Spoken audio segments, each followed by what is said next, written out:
Welcome to my YouTube automotive channel. In today's video I have a 2011 Chevy Traverse and I will show you how to reset the oil life.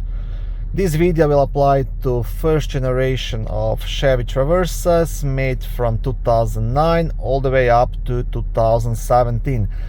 Now, from 2009 to 2012, your interior will look completely the same, but if you have 2013 or newer, there was a facelift and these buttons will look a bit different and this dashboard as well, but I'm pretty sure the process should be the same.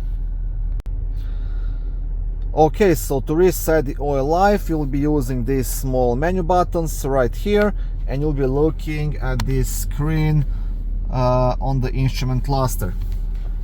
So you want to keep pressing this small car button until you reach the oil life. So just go through the menu options.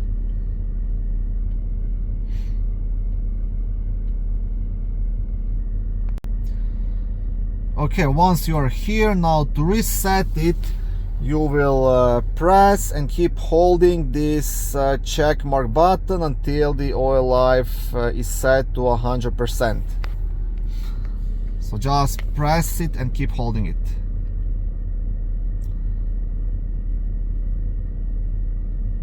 And after maybe 5 or 10 seconds, your oil life should be set to 100%. And this is how you can do it. Very easy to do. Okay, thank you for watching this short video. I hope it was helpful and educational. If it was, please like it and consider subscribing to my YouTube automotive channel. On my channel there is lots of how-to videos, do-it-yourself videos, car reviews, product reviews and other similar automotive topics.